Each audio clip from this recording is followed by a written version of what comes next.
Let's wrap up coverage here from Indianapolis, the NFL Scouting Combine. It's been a great week. Make sure you're subscribed to PHNX_sports here on YouTube, following us across all our socials.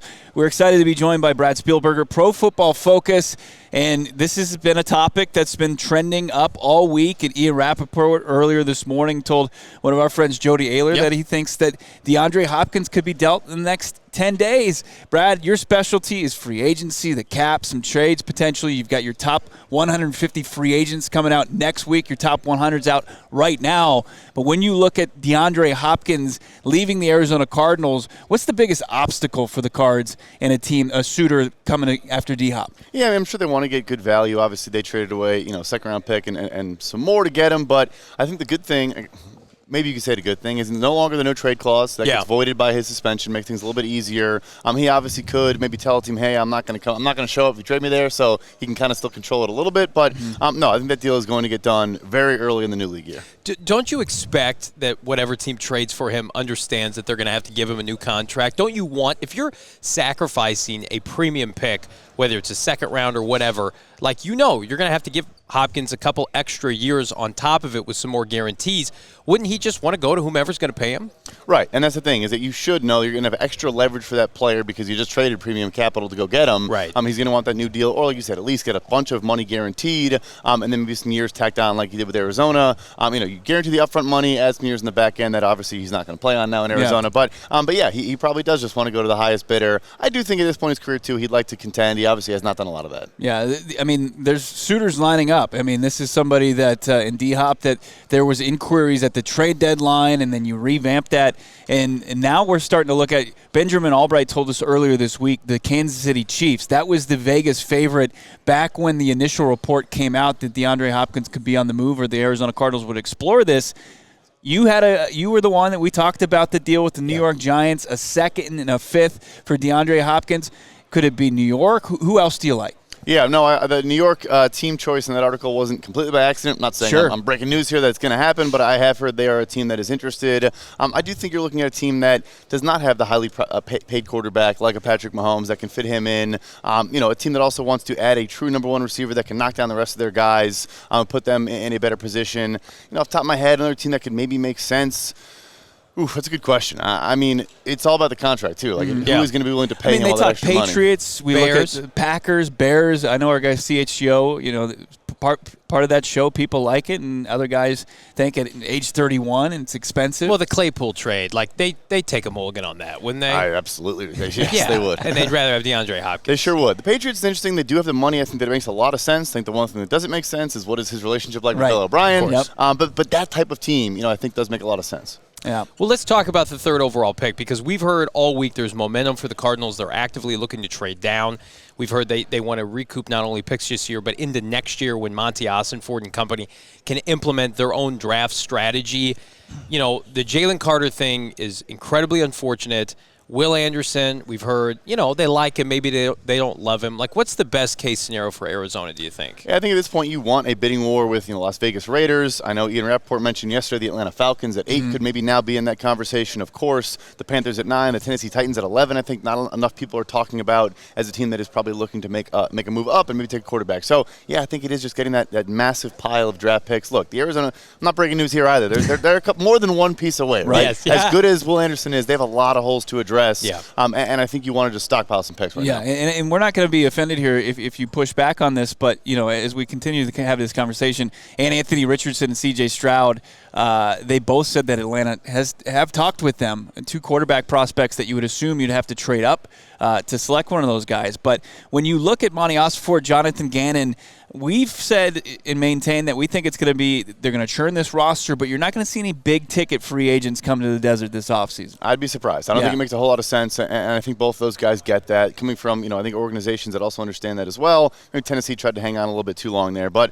I think I mentioned this maybe, at the bar at some point. I've heard really good things about both of these guys. I'm not just saying that because I'm on the show. I know Monti Ossenfort was a finalist for the Bears GM job last year, and they liked him a lot, and obviously Gannon's had a bunch of head coach interviews. So I think they get it. I think they have a multi-year plan. I mean, obviously Kyler's injury kind of makes that a necessity as well, but yeah. Let's talk about free agency because you look at the landscape of this team, they've got some expensive guys that are not productive. I mean, we talked about it off air.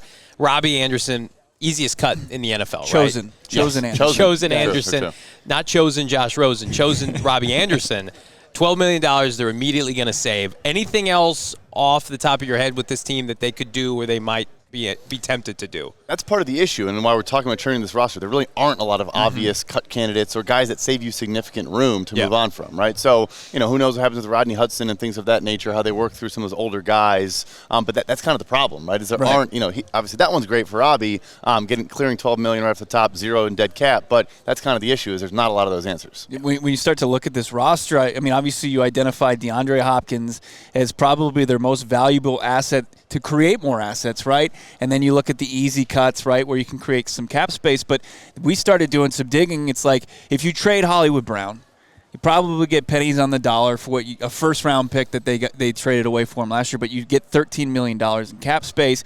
Isaiah Simmons is a guy that we keep going back to, but it's like, do you just let him play out? Is that maybe get a comp pick and not pick up his option? Right, and I also think, you bring in a guy like Gannon, maybe he can do a better job of utilizing his skill set a little bit better, putting him in more positions to succeed. I don't really think he's a slot corner or whatever the heck they're doing down there the past couple of years. Too many snaps there. Yeah, so no, but I think those ones right, where you probably aren't going to pick up that option, and that already kind of gets the conversation going of, should we look to move on from him going into what could be his last year? I think that would make sense. But yeah, that's trading away a young player that you're trying to build around, not getting rid of some kind of old, aging veteran. What's the perception of the Arizona Cardinals around the NFL? We just saw they failed, mercifully failed the new what is it? The team report cards from the NFLPA. Yeah, the NFLPA came out and flunked the Cardinals, gave them 5 Fs. The Commanders got 4 Fs. Yeah, I didn't even know that was possible. Yeah, F minuses.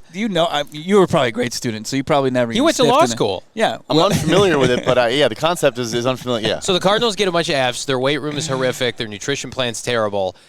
Have you heard that they're going to make wholesale changes to their administrative side of things? Have you heard about the impact because we keep hearing Gannon's name everywhere that NFL people love them, but the Twitter streets, everybody in Philadelphia wants him out. So what is the perception of this team? Yeah, no, I think, like I said, these two guys I think are going to change things. Coming from multiple organizations, Monti Ossenfort was in New England for a long time before Tennessee. I think they are going to try to turn some things around. I think Bidwell's willing to do it, maybe just didn't have the pressure to do some of these things, not making guys pay to eat lunch during the offseason or whatever those NFLPA things were. Like you said, they beat the Commanders. They weren't dead last. But yeah, no, again, look, I talked to people in Philadelphia this season in the building, not the rabid fan base that's pissed off about the Super Bowl. Right. They love the guy. They really, really do. As a teacher, he also was actually in Minnesota when I was interning there. Didn't get a chance to meet him, but same thing. I was hearing then, that's probably 3-4 years ago, this guy's going to be a future head coach. He's not only a great energy guy, and of course everyone's making fun of the video of Rondell Moore and all that stuff. We loved it. I thought it was awesome. Explosive. Shots. Yeah. But also that he is very, very good. I think it's an underrated thing right now is